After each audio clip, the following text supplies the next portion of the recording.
Pagi selalu datang dengan cara yang sama, sunyi, sederhana, dan apa adanya. Namun manusia tidak. Kita bangun membawa sisa-sisa perasaan semalam, kekhawatiran kecil yang tak sempat dibereskan, ambisi yang menempel di bahu, atau sekadar rasa kosong yang tak ingin diakui. Menariknya, justru di momen paling rapuh itulah kualitas hidup kita sering ditentukan. Bukan oleh apa yang terjadi, tetapi oleh bagaimana kita memulai hari sebelum dunia menyentuh kita. Banyak orang berpikir ketenangan lahir dari situasi yang ideal. Padahal, lebih sering ketenangan lahir dari cara kita merespons pagi, dari bagaimana kita memberi ruang bagi diri sendiri, bahkan 2 atau 3 menit saja, untuk kembali ke pusat kendali batin. Disinilah para filsuf stoik menemukan sesuatu yang nyaris paradoksal. Rutinitas pagi yang sederhana dapat membentuk fondasi watak yang lebih kuat daripada motivasi besar yang muncul sesekali. Karena manusia pada dasarnya dibentuk oleh pola-pola kecil yang diulang, bukan oleh momen spektakuler. Dan faktanya, otak kita memang merespons pola dengan lebih stabil ketimbang harapan besar. Saat pagi dimulai dengan kesadaran, walau singkat, tubuh mengatur ulang tingkat stres, pikiran lebih terarah, dan kita menjadi lebih sadar terhadap batas mana yang bisa kita kendalikan, mana yang harus diterima. Itu sebabnya, kebiasaan kecil, merenung, menulis 1 baris jurnal, atau sekadar duduk tanpa layar, bisa menciptakan efek domino yang tenang sepanjang hari. Tidak dramatis, tetapi nyata. Di sisi lain, dunia modern punya kecenderungan aneh. Memaksa kita bergerak cepat sejak bangun, seolah refleksi adalah kemewahan. Akibatnya banyak orang merasa hidupnya berlari sebelum sempat menapak. Rutinitas pagi ala stoik bukan tentang menjadi sempurna atau produktif sejak menit pertama. Justru kebalikannya. Ia mengembalikan kita pada irama yang lebih manusiawi. Berpikir jernih, menata diri, dan mengakui kerentanan tanpa terjebak di dalamnya. Itulah mengapa kebiasaan-kebiasaan kecil yang akan kita bahas nanti bukan sekadar tips pagi biasa. Mereka adalah cara untuk kembali memegang kemudi hidup tanpa terjebak idealisme berlebihan, tanpa menuntut diri menjadi sosok superhuman, hanya menjadi manusia yang sedikit lebih sadar, sedikit lebih teguh, dan sedikit lebih siap menghadapi kenyataan yang tak selalu ramah. Sebelum kita masuk lebih dalam, pastikan kamu menonton sampai akhir agar tidak kehilangan makna penting dari pembahasan ini. Dan jangan lupa berlangganan, supaya kita bisa terus bertukar perspektif yang memperluas cara kita memahami hidup dengan tenang, elegan, dan penuh kesadaran. Mari kita mulai. Kebiasaan pertama, renungkan sifat fana kehidupan. Coba tarik napas perlahan. Ada sesuatu yang berubah ketika pagi masih dingin, dan dunia belum menuntut apapun darimu. Di titik itulah, perlahan muncul kesadaran kecil yang sering kita abaikan, bahwa waktu bergerak lebih cepat dari yang kita sadari. Bahwa apa yang kita anggap tetap, sebenarnya sedang menuju ujungnya. Kesadaran yang kadang membuatmu terdiam sebentar. Bertanya dalam hati, kalau semua bisa berakhir, kenapa saya hidup seperti tak pernah punya batas? Menariknya, banyak orang takut memikirkan hal ini. Mereka menganggapnya suram atau terlalu berat untuk dibicarakan pagi-pagi. Padahal, kesadaran tentang kefanaan justru bisa menjadi kompas yang paling jujur untuk menata ulang cara kita menjalani hari. Dan mungkin, justru disinilah letak kekuatan filosofi stoik. Ia tidak menutupi fakta bahwa hidup berakhir, tetapi mengajak kita merangkul kenyataan itu dengan kepala tegak. Kamu mungkin pernah merasakan momen yang membuatmu tiba-tiba tersentak. Seseorang yang kamu kenal jatuh sakit, sebuah hubungan berakhir, atau target yang kamu kejar lama tiba-tiba terasa tidak lagi penting. Pola anehnya selalu sama. Setelah menyadari bahwa hidup ini fana, hal-hal yang dulu terasa besar tiba-tiba mengecil. Drama pribadi terasa tidak layak dipertahankan. Ambisi yang semula terlihat megah jadi tampak kosong. Dan kebutuhan akan pengakuan seolah menguap begitu saja. Tapi jangan salah. kefanaan tidak hanya membawa ketenangan. Ia bisa mengguncang juga. Ada yang merasa takut, ada yang merasa bersalah, ada yang merasa waktunya tinggal sedikit, tapi belum melakukan apa-apa. Semua reaksi itu wajar. Karena yang disentuh oleh kesadaran ini bukan logika, melainkan bagian terdalam manusia. Bagian yang jarang kita biarkan berbicara. Namun bila direnungkan dengan sikap yang stabil, efeknya sangat berbeda. Kesadaran ini mulai mengikis ego. Kita jadi lebih selektif terhadap ambisi. Bukan lagi ingin terlihat hebat, melainkan ingin melakukan sesuatu yang benar-benar berarti bagiku. Tekanan untuk mendapat pengakuan perlahan memudar, karena kita sadar bahwa pujian pun bisa dilupakan. Dan kecemasan tentang masa depan mulai mereda, karena kita fokus pada ruang yang benar-benar bisa kita kendalikan. Hari ini bayangkan kamu duduk pagi-pagi memikirkan bahwa hidup ini terbatas. Apa yang berubah? Mungkin kamu mulai melihat bahwa banyak hal yang kamu kejar sebenarnya hanya karena ikut arus. Mungkin kamu mulai menyadari bahwa ada percakapan yang sudah terlalu lama ditunda. Atau kamu sadar bahwa selama ini kamu bekerja begitu keras untuk sesuatu yang sebenarnya tidak kamu inginkan. Di titik itu, kesadaran akan kefanaan bukan lagi ancaman. Ia menjadi klarifikasi. Aku teringat cerita seseorang bernama Sinta. Di usianya yang 35, dia merasa dunia seolah meminta begitu banyak. Tapi ruang dalam dirinya justru makin sempit. Pekerjaannya stabil, tapi kosong. Konflik keluarga muncul karena dia lebih banyak habis di kantor. Dan mimpinya memulai usaha kecil selalu tertunda oleh kalimat yang sama. Nanti saja. Suatu pagi, setelah refleksi tentang kefanaan, dia bertanya pada dirinya sendiri. Kalau umur produktifku tinggal 10 tahun, apa aku benar-benar mau menghabiskannya untuk hal ini? Pertanyaan sederhana itu membuatnya kembali ke pusat dirinya. Ia tidak langsung resign, dia realistis. Tapi ia mulai bertindak sedikit demi sedikit, mulai memisahkan waktu untuk mengejar hal bermakna, mengurangi lembur, memperbaiki hubungan keluarga. Lama-lama, hidup yang tadinya terasa berat berubah menjadi lebih lembut. Kesadaran akan kefanaan bukan membuatnya takut, tapi membuatnya pulang ke dirinya sendiri. Tapi kamu juga perlu tahu sisi lainnya. Kesadaran bahwa hidup bisa berakhir kapan saja juga mampu memunculkan kegelisahan baru. Ketika seseorang melihat kembali hidupnya dan berkata, "Saya belum melakukan apapun yang berarti." Namun justru dari sinilah latihan stoik dimulai. Bukan untuk menambah kecemasan, tapi untuk memotong ilusi. Apa yang bisa kamu lakukan hari ini? Satu tindakan kecil saja. Tidak perlu menuntut kesempurnaan. Stoikisme selalu kembali pada kendali. Kamu tidak menguasai durasi hidupmu, tapi kamu bisa memilih kualitasnya. Dan ada pertanyaan reflektif yang kadang muncul saat kamu melakukan praktik ini. Kenapa manusia tetap mengejar hal-hal yang bisa hilang? Jawabannya bisa bermacam-macam.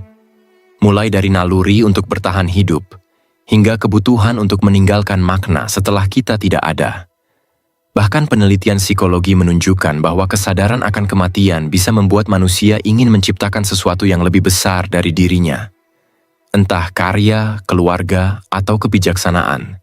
Menariknya lagi, refleksi ini seringkali membuka lapisan emosional yang tak terduga. Ada yang menangis karena tiba-tiba menyadari berapa banyak waktu yang ia buang. Ada yang marah pada dirinya sendiri. Ada yang tiba-tiba merasa sangat ingin memperbaiki hubungannya dengan seseorang. Ada juga yang merasakan kedewasaan yang muncul pelan-pelan, seperti cahaya yang merembes dari balik pintu. Saat kamu perlahan berdamai dengan kenyataan bahwa hidup ini sementara, kamu mulai memahami bahwa setiap pagi adalah kesempatan, bukan beban. Setiap momen menjadi lebih bernilai. Bukan karena harus dramatis, tetapi karena kamu hadir dengan penuh. Dan ketika pagi dimulai dengan refleksi seperti ini, energi harimu berubah. Lebih fokus, lebih ringan, lebih jernih. Bahkan jika semalam kamu merasa kacau, pagi ini kamu punya peluang untuk memulai ulang. Tidak perlu muluk, tidak perlu sempurna. Cukup sadar bahwa waktu bergerak dan kamu memilih untuk bergerak bersama dengan lebih tenang. Jadi ketika kamu merenungkan sifat fana kehidupan di pagi hari, jangan terburu-buru mencari makna besar. Cukup rasakan keheningan itu. Pertanyakan lembut dirimu sendiri. Apa yang sebenarnya ingin kamu hidupi? Apa yang sebenarnya ingin kamu jaga? Apa yang sebenarnya ingin kamu lepaskan? Karena di balik kesadaran bahwa hidup bisa berakhir kapan saja, ada hadiah kecil yang sangat berharga. Keberanian untuk hidup apa adanya hari ini. Dan mungkin, itu lebih dari cukup. Kebiasaan kedua, tulis jurnal pikiranmu. Mari kita mulai dari sebuah pertanyaan sederhana. Pernahkah kamu bangun pagi, merasa tubuh baik-baik saja, tapi pikiran seperti berjalan sendirian tanpa arah? Ada rasa yang samar. Ada kekhawatiran yang tidak jelas bentuknya. Ada satu kalimat yang ingin keluar, tapi seperti tertahan di tenggorokan kamu merasakannya, tapi tidak tahu harus apa. Disinilah kebiasaan menulis jurnal hadir. Bukan sebagai tugas, bukan sebagai ritual produktivitas, tetapi sebagai ruang aman yang tidak menuntut apapun dari dirimu. Ruang kecil, halaman kosong, yang diam-diam mampu membuka pintu yang sudah lama tidak kamu buka. Dan menariknya, jika dilihat dari data psikologi, penelitian James Pennebaker misalnya, aktivitas menuliskan isi pikiran selama 10-15 menit setiap hari terbukti menurunkan tingkat stres fisiologis, menstabilkan pola detak jantung, bahkan memperkuat sistem imun. Sementara dalam tradisi Stoik, jurnal pagi adalah latihan untuk melihat diri sendiri tanpa tirai Marcus Aurelius, menulis meditations bukan untuk dibaca orang lain, tapi sebagai upaya menguji pikirannya setiap hari. Kalau dipikir-pikir, itu menarik. Seorang kaisar, dengan kekuasaan sedemikian besar, memilih membuka paginya dengan menulis isi pikirannya. Sedangkan kita, yang hidup dalam ritme cepat, notifikasi berlapis, dan tuntutan yang tidak selesai, kadang bahkan lupa memeriksa diri sendiri. Coba kamu amati sejenak. Saat kamu menulis, ada sesuatu yang berubah. Pikiran yang tadinya berputar seperti angin kencang, tiba-tiba melambat. Bukan karena masalahnya selesai, tetapi karena kamu mulai mengubah bentuknya. Pikiran yang tadinya abstrak menjadi konkret, hitam di atas putih. Ini yang sering tidak disadari banyak orang. Pikiran yang tidak dituliskan cenderung membesar di dalam kepala. Ia seperti ruang gelap, setiap suara terdengar lebih keras. Namun begitu kamu menuliskannya, kamu seolah menyalakan lampu. Tiba-tiba bentuknya terlihat. Kadang lebih kecil dari yang kamu bayangkan. Tapi memang tidak semua orang nyaman membuka hal-hal yang tersembunyi dalam dirinya.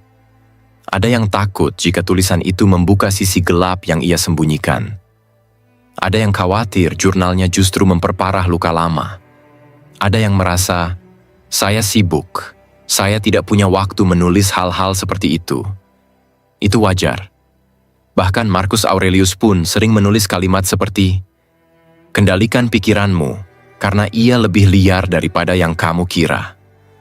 Dan memang benar, kadang yang membuat seseorang resah bukan masalahnya, tetapi pikirannya tentang masalah itu. Kamu dan aku sama-sama tahu, rutinitas pagi di dunia modern ini biasanya terasa padat sejak detik pertama. Notifikasi, tagihan, pesan yang belum dibalas, pekerjaan menunggu. Semua itu mendorong kita untuk bergerak sebelum kita sempat memahami apa yang kita rasakan. Journaling memberi jeda. Ia memaksa kita berhenti sebentar, sekadar menyapa diri sendiri. Dan menariknya, journaling tidak harus rumit. Tidak harus panjang, tidak perlu tulisan indah. 3-5 kalimat pun bisa cukup. Yang penting jujur. Justru tulisan yang jujur kadang lebih sulit daripada tulisan panjang. Karena jujur mengharuskan kita menyingkap hal-hal yang sering kita sembunyikan dari diri sendiri.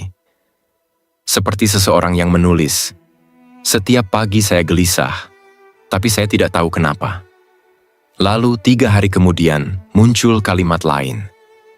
Saya merasa tertinggal dibanding orang lain. Dan seminggu kemudian, tanpa disadari muncul pola. Rasa takut gagal yang muncul setiap kali saya ingin mulai sesuatu. Disinilah journaling menjadi investigasi personal yang halus, tapi sangat dalam. Bukan investigasi untuk menghukum diri, tetapi untuk memahami. Untuk melihat apa yang sebenarnya terjadi di balik permukaan. Anehnya, banyak orang meremehkan proses semacam ini.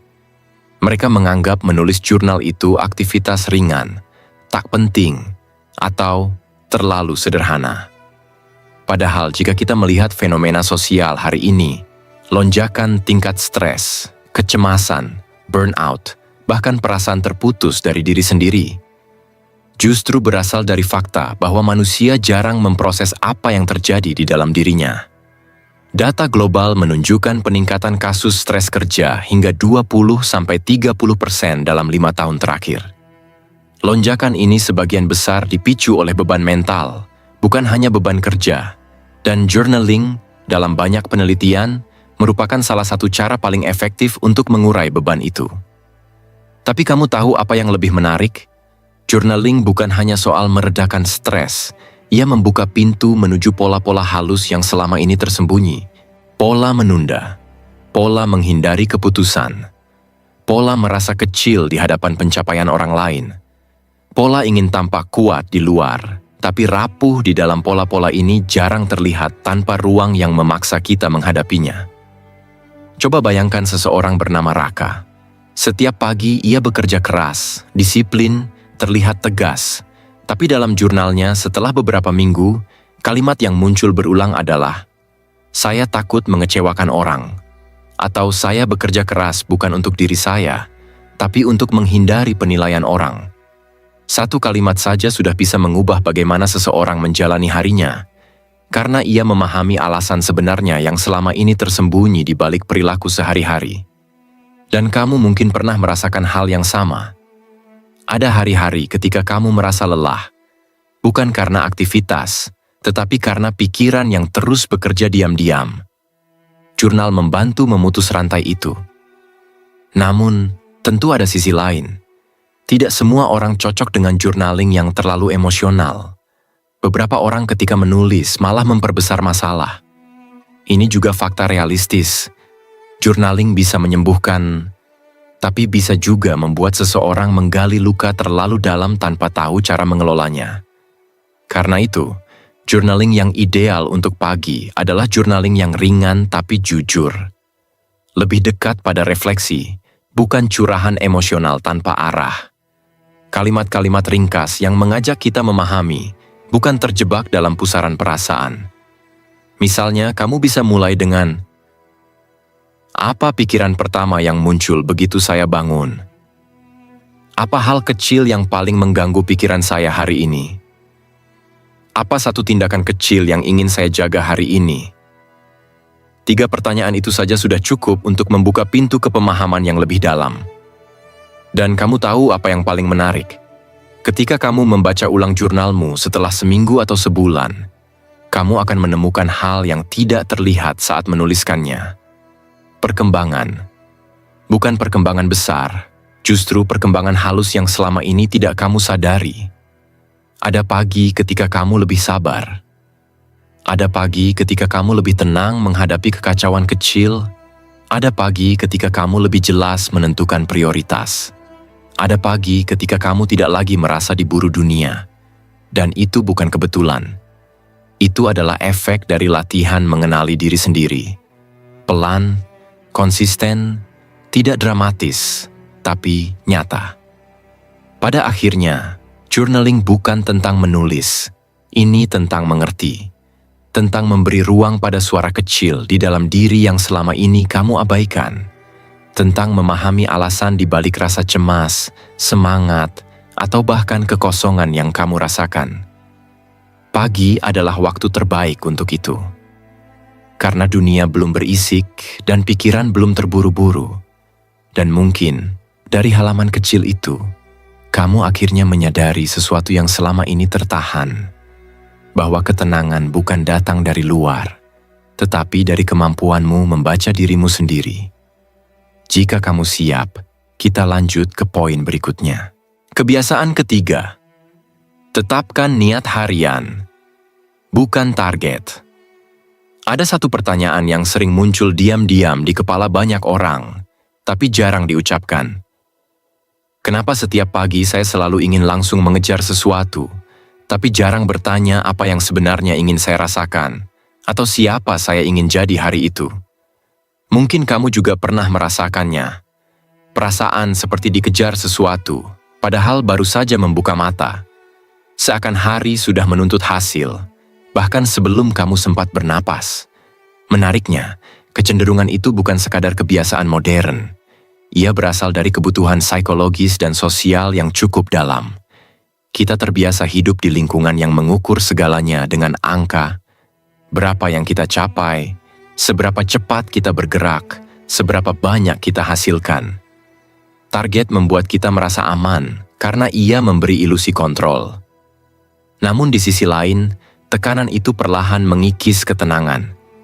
Beberapa penelitian mencatat bahwa individu yang memulai hari dengan target berat memiliki kemungkinan meningkat hingga 35–40% mengalami stres reaktif yang merembet ke pengambilan keputusan sepanjang hari. Lucunya, banyak orang tidak menyadari bahwa kecemasan mereka bukan datang dari aktivitas yang harus dilakukan, tetapi dari beratnya bayangan harus berhasil yang mereka pasang di awal hari. Dan disinilah niat mengambil peran yang jauh lebih relevan daripada target. Niat bukan tentang angka, bukan tentang pencapaian, bukan tentang pengakuan. Niat adalah arah. Dan arah tidak menuntut kita tiba sekarang, hanya mengajak kita berjalan dengan sadar. Coba bayangkan kamu bangun pagi. Dua pilihan terbuka di depanmu. Yang pertama, menuliskan target besar yang terlihat tegas dan ambisius. Yang kedua, menetapkan satu niat sederhana, seperti, hari ini saya memilih ketenangan dalam menghadapi apapun. Sekilas, pilihan pertama terlihat lebih keren. Tapi mari kita uji sedikit. Ketika situasi tak berjalan sesuai rencana, klien menunda, pekerjaan bertambah, mood tidak stabil, target biasanya memukul balik. Kamu mulai merasa gagal lebih cepat, mengambil keputusan reaktif, dan hari pun terasa seperti melawan arus. Sebaliknya, ketika kamu memulai hari dengan niat yang jelas, responsmu berubah. Misalnya niatmu adalah ketenangan, maka saat keadaan tak sesuai prediksi, kamu punya jangkar. Saya memilih tetap tenang. Hal ini menurunkan respons fight or flight, memberi ruang bagi pikiran untuk memproses situasi dengan jernih. Dalam beberapa studi psikologi kognitif, niat sederhana justru terbukti membantu seseorang mengambil keputusan 20–30% lebih stabil pada situasi penuh tekanan. Karena fokusnya bukan gagal atau berhasil, tetapi bagaimana saya ingin hadir di momen ini. Dan ada aspek lain yang lebih halus. Ketika kamu meninjau niat harian ini dalam jangka waktu tertentu, kamu mulai melihat pola batin yang selama ini tersembunyi. Kadang muncul pola ketakutan yang sama. Takut disalahkan, takut kehilangan kesempatan, takut tidak cukup berguna. Kadang muncul harapan tertentu, ingin dihargai, ingin merasa aman, ingin menjadi berarti. Pola-pola ini kemudian menjadi pintu masuk untuk mengenali diri dengan lebih jujur. Banyak orang tidak sadar bahwa mereka terbakar bukan karena pekerjaan, tetapi karena identitas mereka terlalu melekat pada hasil. Ketika hasil tersendat, identitasnya ikut runtuh. Tetapi seseorang yang memulai hari dengan niat tidak menggantungkan harga dirinya pada hasil luar. Ia berusaha, iya. Tapi ia tidak meletakkan nilai dirinya di sana. Namun tentu saja tidak semua orang melihat niat sebagai sesuatu yang realistis. Dalam dunia kerja, angka tetap dibutuhkan. Target tetap ada. Dan itu benar. Niat tidak dimaksudkan menggantikan target. Ia dimaksudkan mengembalikan keseimbangan ibarat pondasi. Niat membuat kita melangkah dengan pikiran lebih stabil, sehingga target pun bisa dikerjakan dengan energi yang lebih sehat. Pagi adalah waktu terbaik untuk menetapkan niat seperti ini. Sebelum dunia masuk, sebelum notifikasi mulai berbicara, sebelum tuntutan menumpuk, niat memberi arah, bukan beban. Ia mengingatkan kamu pada pertanyaan sederhana namun penting. Hari ini, siapa saya memilih untuk menjadi? Dan kadang, satu kalimat itu saja sudah cukup untuk mengubah cara kamu melewati seluruh hari. Kebiasaan keempat, rangkullah ketidaknyamanan. Ada satu ironi kecil yang sering kita alami setiap pagi. Kita ingin menjadi lebih kuat, tetapi refleks pertama kita justru mencari hal yang paling nyaman. Seolah tubuh dan pikiran sepakat berkata, "Tolong, jangan ada gangguan dulu." Tapi kamu mungkin pernah merasakan sesuatu yang mengusik, sebuah kesadaran halus bahwa kenyamanan yang terus-menerus justru membuatmu rapuh. Dan kalau kamu perhatikan benar-benar, setiap kali kamu mundur dari sesuatu yang sedikit menantang, ada suara samar di dalam diri yang berkata, "Aku tahu aku bisa lebih dari ini, tapi kenapa aku masih menghindar?" Pertanyaan itu penting, karena manusia memang diciptakan dengan dua dorongan yang saling tarik-menarik. Satu ingin aman, yang lain butuh tumbuh. Sistem saraf ingin menjauh dari rasa tidak nyaman, sementara bagian yang lebih dalam tahu bahwa justru dari ketidaknyamanan, tekanan, ketegangan emosional, dan konflik, karakter terbentuk. Filsafat Stoik sudah mengajarkan hal ini ratusan tahun lalu, dan kini penelitian modern pun ikut menguatkannya. Data psikologi menunjukkan bahwa toleransi frustrasi yang rendah semakin meningkat dalam budaya modern. Kenyamanan instan, scroll sekejap, hiburan tanpa batas, layanan serba cepat, tanpa sadar membuat manusia semakin sensitif terhadap stres kecil. Ketika ada sedikit gangguan, emosi cepat melonjak. Ketika ada kritik ringan, hati langsung kacau. Kamu pernah merasakannya atau melihatnya di sekitar? Dan mungkin, tanpa disadari, kamu pun pernah terjebak dalam itu. Bukan karena lemah, tapi karena terlalu lama berada di lingkungan yang membuatmu tidak perlu menghadapi apapun. Namun di sisi lain, sejarah manusia menunjukkan pola yang menarik. Orang yang berhasil melewati krisis justru sering menjadi lebih matang, lebih tenang, dan lebih sulit digoyahkan. Ada semacam otot batin yang terbentuk dari ketidaknyamanan, yang tidak muncul dari hidup yang halus dan nyaman. Kita bisa menguji pola ini lewat situasi kecil. Misalnya kamu memilih bangun sedikit lebih awal. Tidak banyak, hanya 10 menit. Ada rasa enggan, mungkin dingin, mungkin kantuk, tapi ketika kamu tetap berdiri, ada perubahan halus di cara kamu memandang dirimu sendiri.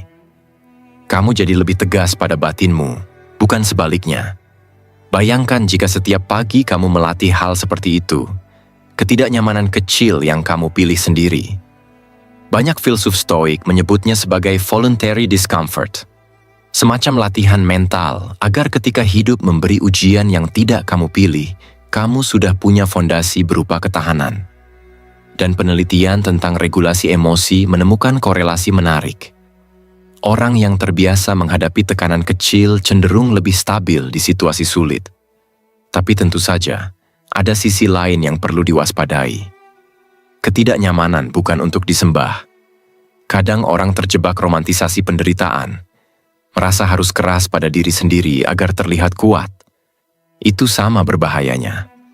Karena tanpa kesadaran, latihan ketidaknyamanan bisa berubah menjadi bentuk penghukuman diri yang perlahan mengikis tenaga, atau malah menutupi luka emosional yang sebenarnya butuh dirawat. Jadi yang kamu butuhkan bukan ekstrem, bukan mandi es setiap hari, atau memaksa diri olahraga keras saat tubuh sedang menurun. Yang kamu perlukan hanyalah versi kecil dan terukur dari ketidaknyamanan. Yang kamu pilih dengan tenang, bukan dengan putus asa. Contohnya sederhana, menunda membuka ponsel beberapa menit setelah bangun, berjalan sebentar meskipun malas, atau duduk dalam diam tanpa distraksi. Ketidaknyamanan kecil seperti ini membentuk pola baru dalam pikiranmu. Saya tidak harus melarikan diri. Dan perlahan, efeknya merembes ke situasi lain. Ketika ada konflik kecil, kamu tidak langsung meledak. Ketika ada penolakan, rasanya tetap sakit. Tapi kamu dapat menahan ruang itu tanpa terburu-buru lari. Kadang ketidaknyamanan bahkan membawa pesan tersembunyi. Ada rasa gelisah yang bisa jadi tanda bahwa hidupmu tidak selaras dengan nilaimu. Ada rasa berat setiap pagi yang mungkin mengungkap bahwa kamu menahan sesuatu terlalu lama. Ketidaknyamanan bisa menjadi lampu peringatan, atau dorongan lembut yang mengatakan sudah saatnya berubah. Jadi jika pagi ini kamu menemukan sedikit rasa tidak nyaman, jangan buru-buru menilainya sebagai musuh. Coba tanyakan perlahan, apa yang ingin aku pelajari dari ini? Mungkin jawaban itu akan membuka halaman baru dalam perjalananmu. Kebiasaan kelima, latih mindfulness dan meditasi. Coba kamu perhatikan satu hal kecil yang sering terjadi setiap pagi. Sebelum tubuhmu benar-benar bangun, pikiranmu sudah berlari jauh mendahuluinya. Ada hari-hari ketika kamu bahkan belum membuka mata, tapi kecemasan sudah lebih dulu duduk di sampingmu, mengingatkan berbagai hal yang belum selesai, atau menayangkan ulang hal-hal yang seharusnya sudah berlalu. Dan mungkin tanpa kamu sadari, kondisi itu membuat pagi terasa berat, seolah kamu terseret arus sebelum sempat mengatur napas. Aku ingin mengajakmu berhenti sejenak di titik ini. Bukan untuk mengosongkan pikiran, karena pikiran manusia memang tidak diciptakan untuk kosong, tapi untuk kembali ke momen yang sedang berlangsung. Kamu mungkin bertanya, kenapa sih begitu sulit hadir penuh di saat ini? Jawabannya tidak sesederhana. Kurang fokus. Pikiran kita memang punya kecenderungan bawaan untuk memindai ancaman, mengingat masa lalu, atau mengantisipasi masa depan. Dan budaya modern, dengan notifikasi, distraksi visual, dan kebisingan informasi, membuat keheningan terasa seperti ruang asing yang justru memunculkan gelisah. Ada alasan ilmiah di baliknya. Penelitian menunjukkan bahwa ketika tubuh berhenti bergerak, pikiran justru mulai mengeluarkan bahan-bahan mentah, kekhawatiran, kenangan yang tidak selesai, harapan yang kamu simpan jauh-jauh. Tidak heran kalau sebagian orang justru merasa cemas saat mencoba meditasi. Bukan meditasi yang menakutkan, tapi diri sendiri yang akhirnya terlihat tanpa topeng. Kalau kamu pernah duduk diam beberapa menit lalu merasa gelisah tanpa sebab, itu bukan kegagalan. Itu tanda bahwa ada pintu dalam dirimu yang selama ini tertutup rapat oleh kesibukan, dan mindfulness membantu membuka pintu itu. Perlahan, tidak memaksa. Aku ingin mengajakmu membayangkan seseorang. Sebut saja kamu. Bayangkan satu pagi ketika kamu memutuskan duduk selama 60 detik, hanya memperhatikan napas, tidak menilai, tidak menganalisis, hanya mengamati.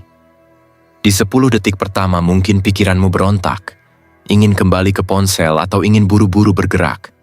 Tapi perlahan kamu mulai melihat pola.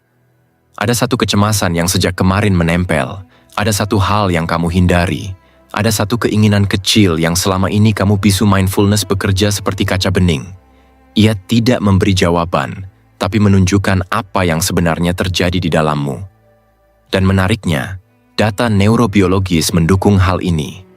Latihan mindfulness yang konsisten dapat menurunkan reaktivitas amigdala, bagian otak yang membuat kita bereaksi impulsif ketika terancam, serta memperkuat area prefrontal yang mengatur keputusan sadar dan pengendalian diri.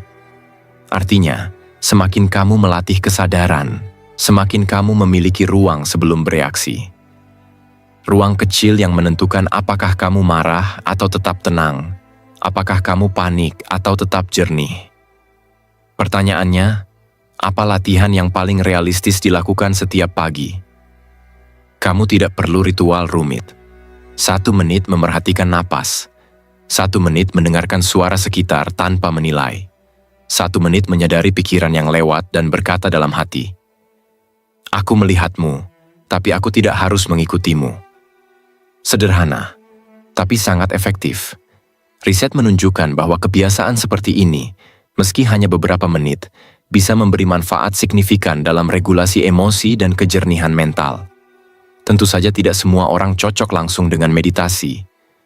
Ada yang merasa meditasi memperburuk gelisah karena pikiran-pikiran lama muncul kembali. Itu bukan masalah, justru tanda bahwa proses berlangsung. Namun mindfulness bukan pengganti tindakan nyata. Ia membantu melihat persoalan, bukan menyelesaikannya. Jika ada masalah yang harus kamu hadapi dengan tindakan, Meditasi tidak akan menghilangkannya. Ia hanya memberi kamu kejernihan untuk melihat jalan mana yang harus ditempuh. Dan ada sesuatu yang sering dilaporkan banyak orang, bahwa di titik-titik tertentu, meditasi membuka ruang intuisi. Sebuah perasaan yang tidak dapat dijelaskan logika, tapi terasa benar di dalam dada. Mungkin bukan bukti ilmiah yang lengkap, tapi cukup banyak orang menemukan kejernihan melalui proses ini, sehingga tidak bisa diabaikan begitu saja. Sebelum kita melanjutkan ke kebiasaan berikutnya, coba tanyakan pada dirimu. Kapan terakhir kali aku benar-benar hadir dalam hidupku, tanpa terburu-buru, tanpa takut, tanpa melarikan diri? Pertanyaan itu saja sudah merupakan langkah awal menuju ketenangan yang lebih dalam. Jika kamu siap, kita melangkah ke kebiasaan berikutnya. Kebiasaan keenam, kunjungi kembali ajaran-ajaran Stoik. Coba kamu tarik napas perlahan sebelum kita masuk lebih dalam. Ada sesuatu yang berbeda ketika seseorang mulai membuka kembali ajaran-ajaran lama setiap pagi. Bukan sekadar membaca kutipan, tapi seolah menyalakan lampu kecil di ruangan batin yang selama ini agak gelap. Kamu mungkin pernah merasakan itu. Sebuah kalimat pendek bisa tiba-tiba menampar kesadaranmu lebih keras daripada nasihat panjang manapun. Dan mungkin kamu bertanya, kenapa ajaran yang sudah berusia ratusan tahun masih saja terasa relevan? Jawabannya sederhana namun menggugah. Manusia berubah sangat lambat. Kita hidup dengan teknologi yang semakin cepat, tetapi struktur batin, ketakutan, ambisi, kadang gengsi, tetap sama. Itu sebabnya prinsip Stoik seperti membedakan mana yang bisa kamu kendalikan selalu terasa pas, karena menyentuh inti yang tidak ikut berubah bersama zaman. Ada fenomena menarik ketika dunia menghadapi masa sulit. Ajaran Stoik selalu muncul ke permukaan. Saat ekonomi goyah, hubungan kacau, atau hidup tiba-tiba bergeser keluar jalur, kamu mungkin merasakan sendiri bagaimana ilusi kontrol yang dulu kamu pegang erat mendadak runtuh. Di momen seperti itu, banyak orang spontan kembali pada cara berpikir yang lebih membumi.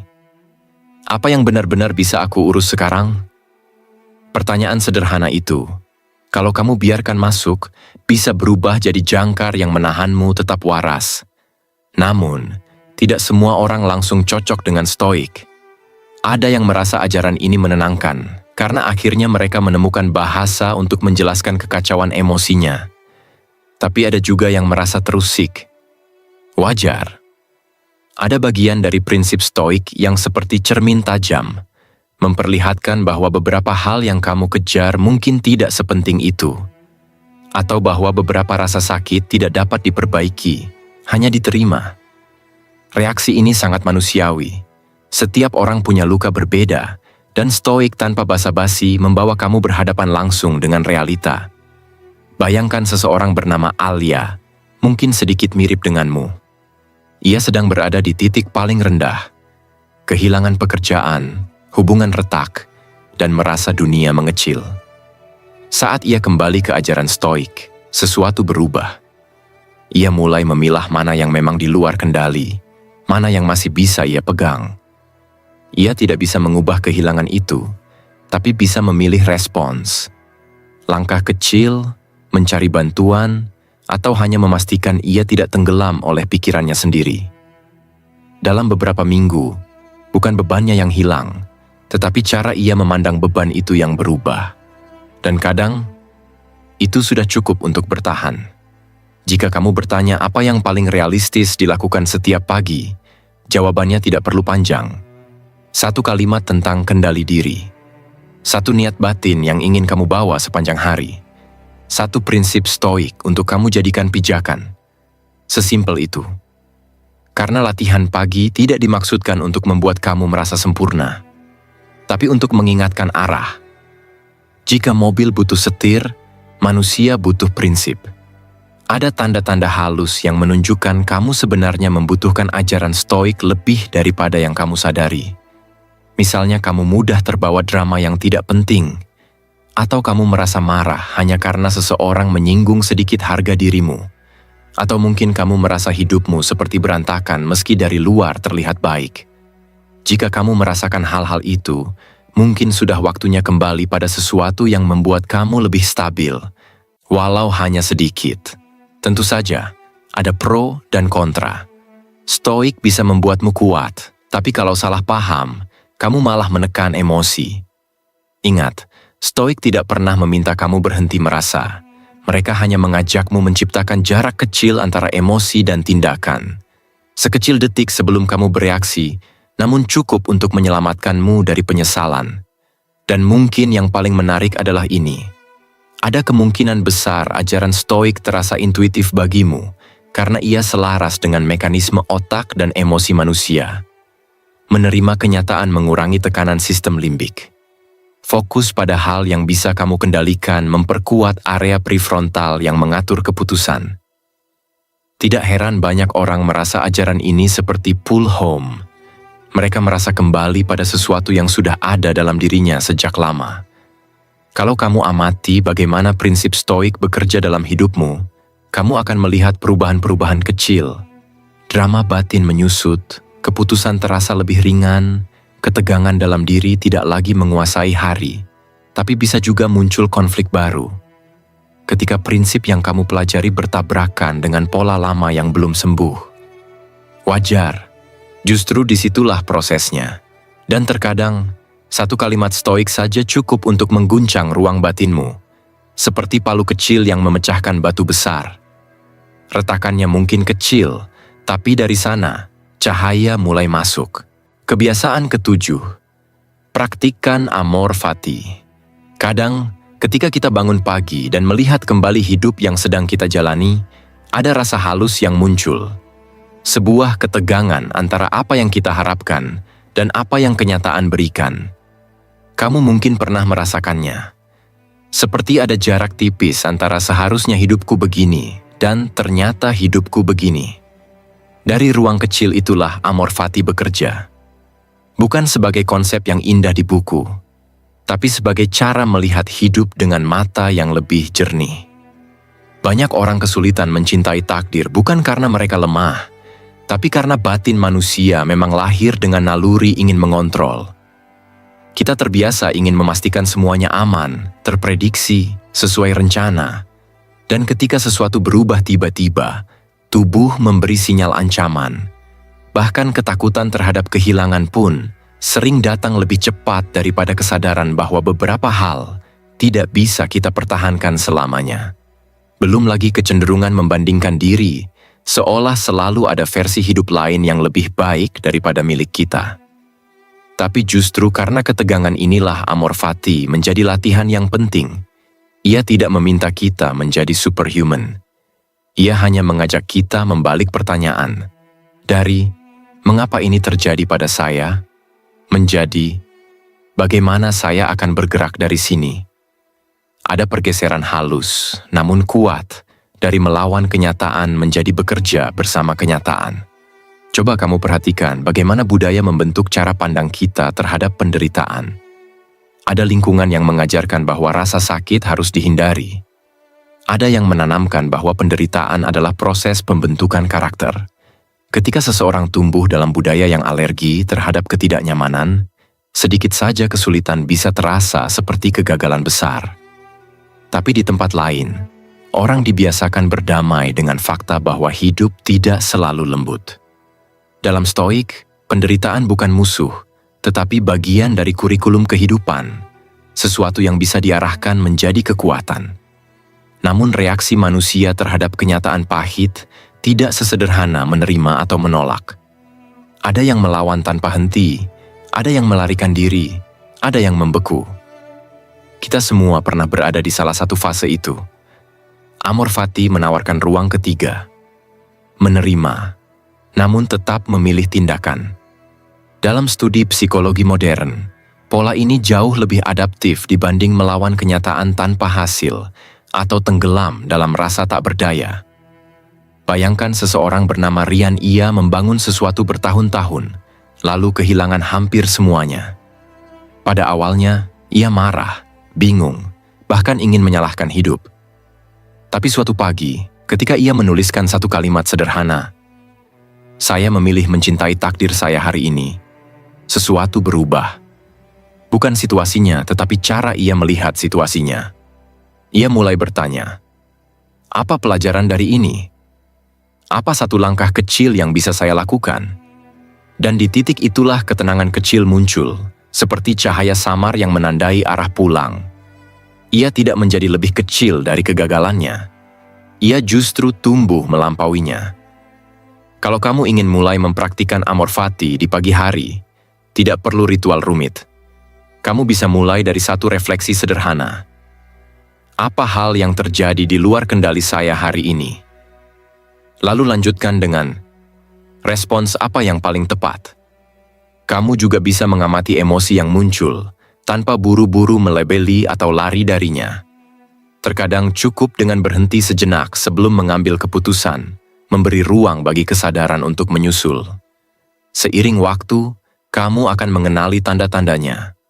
Situasi yang biasanya memicu amarah tiba-tiba terasa lebih jinak. Penyesalan mulai berubah menjadi pemahaman. Kamu lebih cepat bangkit setelah kecewa. Kamu mulai melihat pola bahwa yang penting bukan kondisi luar, tetapi cara batinmu menanggapinya. Namun tentu saja ada kontra. Amor Fati bisa disalahartikan sebagai kepasrahan total, padahal inti sejatinya adalah penerimaan aktif. Bukan menyerah, tetapi berhenti melawan hal yang tidak bisa diubah, lalu mengarahkan energi ke hal yang bisa diperbaiki. Batas antara keduanya tipis, tapi kamu akan tahu bedanya dari arah energi batinmu. Apakah kamu merasa kosong atau justru lebih kokoh? Yang menarik, penerimaan seperti ini sering membuka peluang yang tidak terlihat sebelumnya. Ketika kamu berhenti menolak, ruang batin menjadi lebih tenang, dan intuisi bekerja lebih jelas. Kamu mulai melihat kemungkinan-kemungkinan kecil yang dulu tertutup oleh keluhan atau ekspektasi yang kaku. Hidup tidak berubah secara ajaib, tetapi kamu berubah, dan itu mengubah cara hidup bergerak di sekelilingmu. Dan ketika seseorang benar-benar menerima takdirnya, ada rasa damai yang sulit dijelaskan. Bukan damai karena tidak ada luka, tetapi damai karena luka itu akhirnya bisa ditempatkan, dipahami, diintegrasikan dari sana. Keberanian lahir. Bukan keberanian untuk menang, tapi keberanian untuk terus berjalan. Kesimpulan. Bayangkan pagi hari sebagai pintu yang selalu terbuka.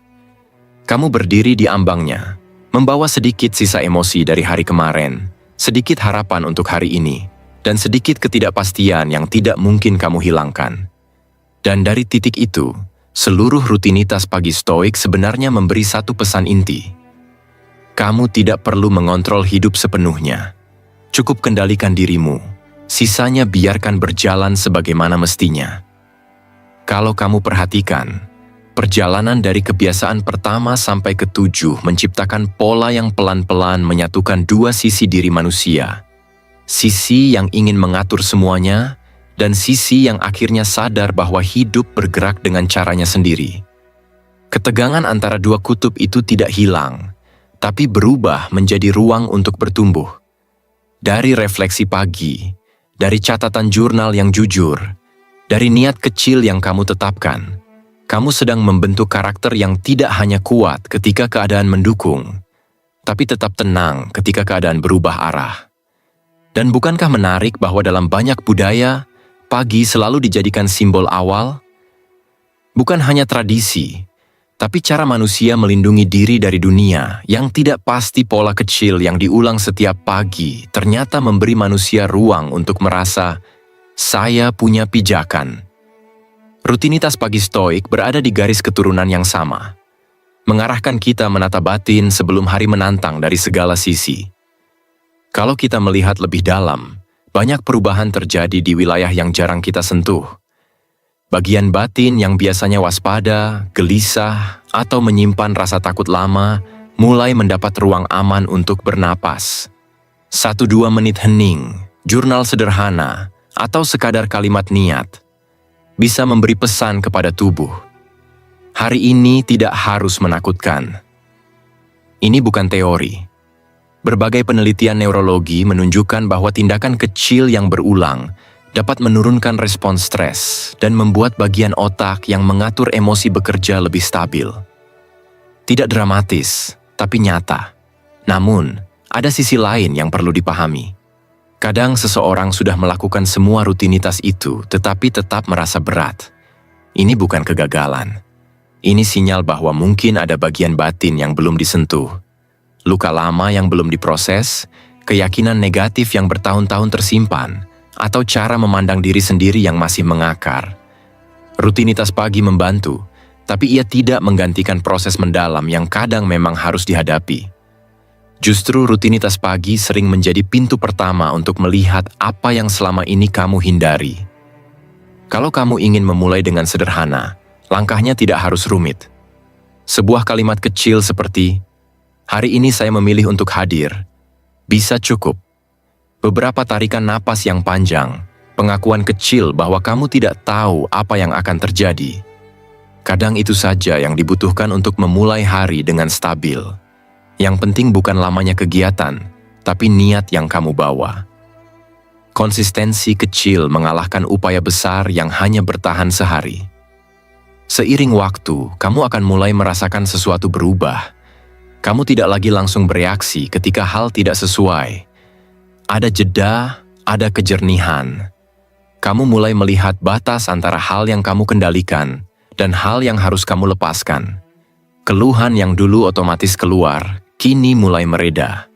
Dan pelan-pelan, keberanian untuk menghadapi apa yang dulu kamu hindari mulai tumbuh. Meski begitu, bukan berarti tidak ada risiko. Rutinitas pagi bisa berubah menjadi tuntutan baru kalau dilakukan demi terlihat lebih bijak, atau demi memenuhi standar diri yang tidak realistis. Di titik itu, rutinitas bisa menjadi beban. Tetapi kalau dilakukan dengan kesadaran, dengan ruang untuk gagal, dengan penerimaan terhadap diri sendiri yang masih belajar, rutinitas ini kembali ke tempat yang benar. Sebuah penopang, bukan tekanan. Menariknya, banyak orang melaporkan bahwa ketenangan pagi yang konsisten menciptakan rasa tertentu. Seolah tubuh, pikiran, dan hari bergerak lebih selaras. Tidak semua bisa dijelaskan lewat data, tetapi pola itu sering muncul ketika seseorang menjalankan rutinitas pagi dengan penuh kehadiran. Dan di akhir perjalanan ini, kita sampai pada satu pertanyaan besar. Apa yang sebenarnya kamu cari dari semua ini? Ketenangan, kekuatan, rasa aman, atau kejelasan tentang siapa diri kamu sebenarnya? Mungkin jawabannya adalah semuanya. Atau mungkin jawabannya justru ini.